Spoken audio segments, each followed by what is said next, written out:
We got this at a garage sale for just $5, and I was like walking away from the sale. Another guy had just been looking at the mask and passed on it, and I was like, he didn't want that, and they were like, no, and I was like, how much do you want for that? And they were like, $5, and I was like, I'll take it. I looked at it, took it without even comping it. I knew it was going to be good. This one was kind of crazy looking. Anytime you see a shirt that's crazy looking, it was a very elaborate pattern, and if you've ever seen Idiocracy, it reminded me of something they would wear in Idiocracy. Oh my gosh, it really did. Next up was an item that sold so fast, I must have had it underpriced. Yeah, that sold incredibly quickly. Hi, and welcome to our What Sold video for August 25th through 31st, where we will go over every item that we sold across multiple platforms for our reselling business. Let's dive in.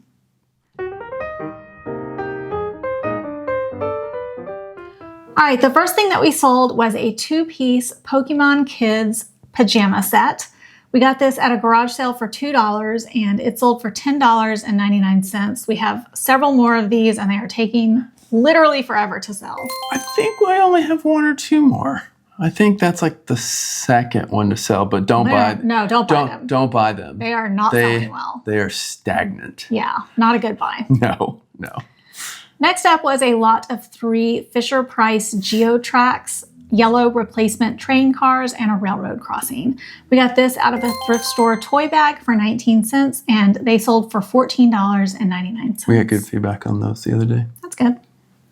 Next up was a vintage poster called San Francisco Moon by an artist photographer named Richard Stacks. It was vintage from 1977.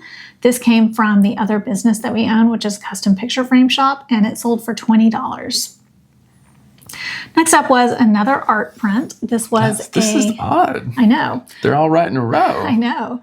A signed and numbered limited edition Ducks Unlimited print called Heads Up by Jerry Newman. We have several of these, but they are all really significantly damaged. Yeah. I will say that a lot of Ducks Unlimited prints can be extremely valuable. So if you do see them and they're in good condition, they can be worth a lot. But these are really messed up. They're rough. Mm-hmm. And we've got like 50 of them. Yeah. And so we're selling them for cheap, but a lot of people don't want them because they're so rough. So this was also from the custom picture frame shop, and it sold for $29.99. So again, it was throw it away. Yeah. Or list it. So we listed it, and we make, 15, 20 bucks each pop. Exactly. It's great. Next up was another print. Weird to sell this much art right in a row. It never happens. This was a lithographic print called After the Rain by Galust Barian from 1996. And this also came from the frame shop, and it sold for $27.99. Next up was a 2.5-inch red and black Biker Betty Boop shot glass. This came from a garage sale for 60 cents, and it sold for $13.58. Next up was a pair of my old shorts. This was a pair of Levi's mid-rise denim jean shorts. I bought them, I've worn them many times, so I put no cost in the spreadsheet, and they sold for $19.99. Next up was a 2007 Mattel Barbie Princess Rosella's Red Pet Panda. This came out of a thrift store toy bag for 22 cents, and it sold for $9.29. Next up was a 1999-2000 British Columbia Canada Road Map and Parks Guide. This came from the garage sale where we got all the maps. We paid just 9 cents a piece for the maps. And this sold for $12.99. We paid $5 for the box, and pretty much every time we sell one, we make the $5 back. Yeah. Again. That was a great purchase. It was a great purchase. Next up was a vintage set of 2 stainless steel with wood handle 2-prong mini party forks. They were marked Japan. They were teeny really tiny, mini. Little. And these came from the thrift store for 24 cents. We got them in like a big bag of flatware. They sold for $10.44. Next up was a lot of 2 Cressnell sofa-size commercial-grade furniture storage moving bags. These were gifted to us to sell, so we had no cost, and they sold for $32.99. Next up was a really good sale. This was a Disney Hocus Pocus Billy Butcherson latex full head Halloween mask. It was in like new condition. Looked like they had maybe really worn it once. We got this at a garage sale for just $5, and I was like walking away from the sale. Another guy had just been looking at the mask and passed on it, and I was like, he didn't want that, and they were like, no, and I was like, how much do you want for that? And they were like, $5, and I was like, I'll take it. I looked at it, took it without even comping it. I knew it was going to be good, and I had it listed for a lot more, but we were coming off of, these 3 weeks of just abysmal sales, and so I was throughout this week accepting a lot of offers that were probably a little bit lower than I normally would accept, because that is a really good trick to use to jumpstart your sales when your sales are down, especially when you're coming off of away mode or something like that. That's a way to get activity into your store. If we're in a situation like that, I might accept some offers that I typically wouldn't accept, because that gets things moving. eBay sees that you're having a lot of sales, and then the algorithm will give you more sales. It just kind of creates that snowball effect. So I accepted an offer of $80, which is a little bit lower than I typically would have accepted, but that worked because our sales did start to pick up. And I was very pleased with it. We made a lot of money on that. 50 plus bucks. Next up was a set of 2 C&F Home standard quilted pillow shams. These were red, white, and blue, and they had kind of an Americana theme to them. These were gifted to us to sell. We had no cost. They sold for $29.99. Next up was a pair of Joseph & Feiss men's 100% wool pleated dress pants. These were also gifted to us, and they sold for $19. Next up was a CD called The Puritan Sessions by Kenny Baker and Josh Graves. I think it was some kind of country music. I can't remember what it was. I think it was. Yeah, maybe it was. It's kind of a unusual, hard to find kind of thing. That was gifted to us, and we had no cost. It sold for $10. Next up was another set of the Story of the World books, the homeschooling history books. This was the activity book and test and answer key. We paid $4 for these at a garage sale, and they sold for $20. Next up was a Game Guard Outdoors men's embroidered Texas Tech fishing shirt. We got this at a garage sale for $3, and it sold for $20. We got a whole bunch of bad offers on that shirt. Yeah, we did. $8. Yeah, I think it was the same guy that ended up paying $20. I don't know if it was, but he was quite the negotiator. Whoever was lowballing us, go away. I mean, I was saying, I was accepting any reasonable offers, but some of his offers were quite unreasonable. Next up was a vintage adult one-size-fits-all leather baseball cap. It was very vintage.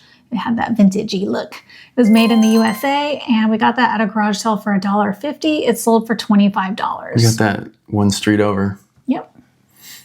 Next up was a vintage data card American Express manual credit card imprinter. Knuckle buster. This is the other one I mentioned in the last video that we sold that first one, and then later we sold one that came with the box. This is the one that came with the box. We paid $8 for it, and it sold for $59.99. And they both sold relatively quickly. Yeah. So I would definitely pick those up if I saw them. Yeah. Next up was another bottle of the Clarins hand cream. This one was a travel size super restorative hand cream. We paid 50 cents for that, and it sold for $14.99. Next up was a really lightweight wood. I tried to ID what kind of wood it was, but I could not. It was very lightweight. And it was a super ornate leaf scroll hand carved it's really pretty tray, but it did have some warping to it, so we did disclose that. If you remember the gas sniffer things that we sold a few weeks ago, and the binoculars, and the little beaded trivet, the Chinese urn, I think the we sold almost trivet. Everything we got from that sale. We got so much good stuff at this sale, and we were there really late in the day. Yeah. I don't know why. She was ready to sell. maybe either she was lowering the prices right before we got there, or she was just in a weird, because that was also just a few streets over. Yeah. It was really close to us. So we paid $5 for that, and it sold for $39.99. Next up was a pair of men's Johnny O Performance golf pants. These were new with tags. It does say read in the title, so they had a flaw, but I can't recall exactly what the flaw was. No. Like they were listed on the tag. They were new with tags. I thought we already talked about those. They were new with tags 30. Well, they came back. We sold them once, and they were listed on the tag as 38.30, brand new. But the guy got them and said they're too short. And so she measured them when they came back, and they're 38.28s. Oh yeah, they were like the factory seconds. Or something. So they were actually different than what the tag said. So we sold them a second time, and we did really well on them. So we had paid $2 for those at the garage sale. We did have some cost from shipping them out and having them returned the first time. Yeah. But they sold again for $54, and we still made a nice made $32 even after having them come back once. Exactly. That's awesome. So before we continue, I would like to pause for a minute and invite you to subscribe to our channel. It is completely free to you. You just hop down underneath our video if you're on your device, and also make sure to hit that like button. It really helps us out and lets YouTube know that we are providing content that you enjoy and that others might enjoy. Thank you so much for doing that. It really helps us. All right, the next item on our list was a Buc-ee's gas station men's blue button-up Hawaiian shirt, beaver soda, Buc-ee's cup and palms surf Hawaiian shirt. I think I said Hawaiian shirt twice, but it was quite the Hawaiian shirt. Extra Hawaiian. It was an extra Hawaiian shirt. Do you think they have Buc-ee's in Hawaii? Probably not. Probably not.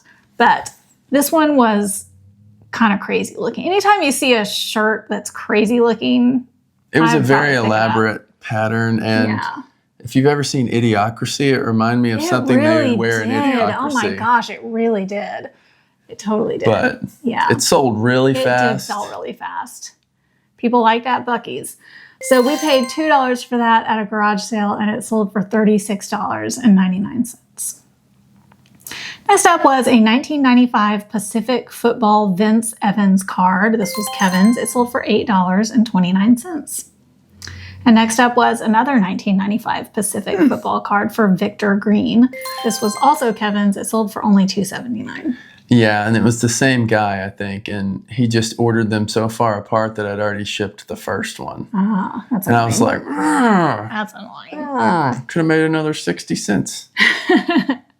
Next up was a 1996 Topps Finest Refractor bronze card for Benji Gill. And this was also Ranger. Kevin's, and it sold for $3.79. He was like a Texas Ranger that kind of was supposed to be the next big rookie. Sorry. Poor guy. Sorry, Benji. You tried. Next up was an Ideal Toys Direct. This looked like maybe it came out of a claw machine or like a carnival toy. It was an 11-inch plush hamster that had on a blue hoodie that said old school. He was a really cool looking hamster, but he was new with tags. We just thought he was cute. We picked him up at the thrift store for 81 cents. He went overseas somewhere. Germany through the global shipping program, and he sold for $13. And we got really good feedback on him too. Next up was a vintage 1995 Mattel Barbie Kelly doll black replacement pair of Mary Jane shoes. These were gifted to us to sell, and they sold for $9.99. Next up was an item that sold so fast, I must have had it underpriced. Yeah, that sold incredibly quickly. This was a sweater that looked like it might have been hand knit or something. It was really fancy looking. I found it in a big pile of clothes on the ground, literally on the ground at a garage sale. It was called The Collective Works of Barrack 2 by Takako Sakone, and it was a St. Patrick's Day themed short sleeve cardigan sweater. Got this at a garage sale, and I think I paid $1 for it. We didn't write down our prices that day, and I have it on video somewhere, but we don't have it on video. We looked for it, didn't we?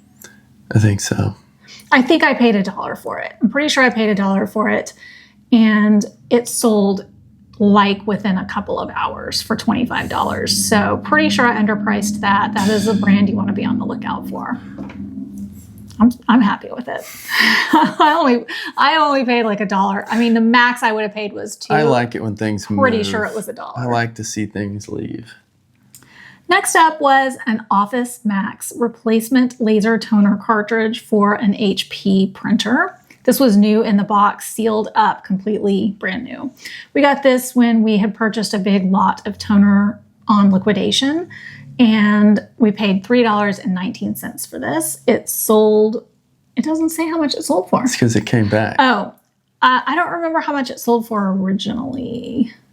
It wasn't much, like $19.99 or something. It wasn't much. And then we got a return request on it stating that the item, it was defective, and it was, when they were printing with it, it was producing lines across the page.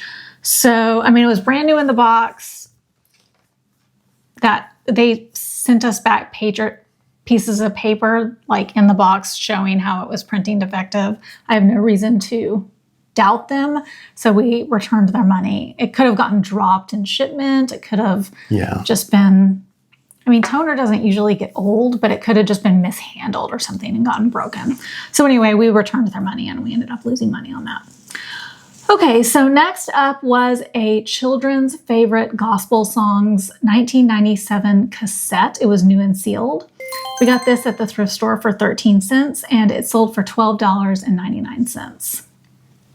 Next up was a pair of men's button fly dark wash 501 Levi jeans. We got these at the Goodwill bins for $2.50, and they sold for $39.99. Next up was a lot of 3 Crazy Art Puzzle Bug 350 piece jigsaw puzzles. They were all complete, and I think your mom did them, didn't she? Yeah, she put them all together. Okay. So we always take, she does the puzzles, and we take a picture of them in their complete form. That helps them sell. These were gifted to us to sell. We had no cost, and they sold for $19.99. She's been working on a gorilla puzzle for like the past 3 weeks, and she's struggling with it. I'm gonna end up having to finish it for her, but she's tried. She really tried hard. She has. Next up was a lot of 8 audiobooks. These were romance novels on CD. It included Danielle Steele, Nora Roberts, and Diane Palmer, among others. And these we got out of the Goodwill bins for $3.44. They sold for $24.99 on eBay. And as we've said, we have a weakness for audiobooks, so we always pick them up in the bins, even though they don't always make a good profit. They don't. The CDs do sell better. CDs sell better than cassettes. Yeah. Well, dead technology. Next up was a 3.5 millimeter digital to stereo cassette adapter by the brand On, which I think is a Walmart brand. This was new in the package. Came from the thrift store for 51 cents, and it sold for $9 on eBay. Next up was a Travis Matthew women's blue performance golf polo embroidered with the Charles Schwab Challenge. We got a bunch of these in the Goodwill bins, and for some reason they are not selling. I think we've sold, that's the second one ever. Yeah, we have a bunch. And Travis Matthew is a good brand. I think maybe for women it doesn't sell as well, or maybe we just have, maybe our listing needs work. Maybe the Charles Schwab is driving people away. Yeah, I know. Usually it would. Maybe I need to rebrand it Colonial or something. I think maybe you need to just update the title a little bit, and it would probably help them sell. I might need to. So anyway, we had paid 67 cents for that, and this one only sold for $18.99. Does he only have one T in Matthew? Yeah. I thought that was a typo. I used to actually have a mistake in there and have it as 2, and I thought that's what was preventing it from selling. But you had it right. Mm-hmm. Okay. Because looking at it, that was weird. I never really paid attention. Next up was a 6-inch hand-painted 3D orange Halloween jack-o'-lantern pumpkin candy dish. This actually belonged to me, and I just no longer used it. It sold for $8 on Poshmark. Next up was a 2020 Sonic Wacky Pack Kids Meal She-Ra Princess of Power Straw Buddy. It was loose. Or what was it? It was loose. Yeah, it was totally loose. It was loose. It was not new in the package. We got this at a garage sale for 25 cents. Those Sonic toys, I'm telling you, there's collectors of those. Sonic toys move better than any other fast food toy. They do. Like in package, out of package, so Sonic ones sell. So we don't pick any of the other ones up anymore, but the Sonic ones we'll still pick up. That sold for $8.78, and we had paid 25 cents. Next up was a 1989 Score-Masters baseball Bo Jackson card. Bo Jackson stuff sells really well. Yeah. He was a popular player. Bo Jackson sells well, Ricky Henderson. There's just certain players that always sell. I remember my brother had a Bo Jackson poster in his room. He was very popular when we were young. So that was Kevin's, and it sold for $3.99. Next up was a 19 by 27 Budweiser Responsibility Matters America 2007 motorcycle poster. Yeah. You'll see it. That was an awful poster. It was so 80s. It was from... I know. It was from 07. 07. But it was so 80s. So that came from the frame shop, and we had no cost. It sold for $13.50. Next up was a Cynthia Rowley yellow knit dress. This came from a garage sale for $3.28, and it sold for $14.99. Next up was a 1978 Hertz Deutschland, Germany fold-out paper transportation travel map. This came from the map box for 9 cents, and it sold for $17.50. Made $10 on that one. I feel like that one might have actually gone overseas. It went to Germany. Yeah. That went to Germany. Oh, we've been selling a lot of things overseas lately. We sold some maps yesterday, I think. We sold another map, but that went somewhere in the United States. I'm saying we've been selling a lot of things to Europe lately. Yeah, we have. It's I don't know why. Weird. Next up was an Arctic 30-ounce insulated steel tumbler. It was brand new in the box. This came from a garage sale for $1, and it sold for $20 even. That sold fast. Next up was an 8-piece lot of Mattel The Heart family. This is, I don't know if you would call it an offshoot of Barbie, but it was like a doll that was similar to Barbie. These were replacement clothing, dresses, and tights. They needed some TLC, so I included that right in the title. This came out of the Barbie bag from Friends and Family. Came out of the Barbie bag. And that sold for $24.99. And next up was a 1995 Bowman's Best Blue Rookie Football Matt O'Dwyer card. Oh, Matt O'Dwyer. Oh, he's down with the Lucky Charms. And that was Kevin's, and it sold for $2.29. That was just me having shenanigans. Oh, I see. And that wraps up our sales for this week. So let's go over the totals. It was a much better week. Much back to normal now. Yes. So we sold 44 items in total. So 6 a day. You tell me. Yeah. No, 6 a day. And plus 2. That made for an average sale price of $20.84. I mean, it's over 20 is good. Yeah, I was accepting some low offers. I would like it to be 25, 30. That's because we have shipping in there. That's how we jump-started everything, was with the low offers. But it's definitely knocked it forward. Yeah. Our sales totaled $916.98. And our net profit ended up being $483.18. So we did it. We came off 3 bad weeks, and look at what we have accomplished. Yeah, like the last we had, if you saw it or not. In the last week, the last few weeks, it was like $20 a day, $30 a day. This one looks like we made $70 a day. Our goal is $100 a day. That's our goal in profit, not in sales, in profit. And we made $70 a day, so we're still not quite where we'd like to be. That finishes up everything. If you learned something new by watching this video, or if we entertained you in any way, or if you really hate us, please make sure to hit that like button down below and make sure to hit that subscribe button while you're at it. All right, we will catch you guys on the flip side.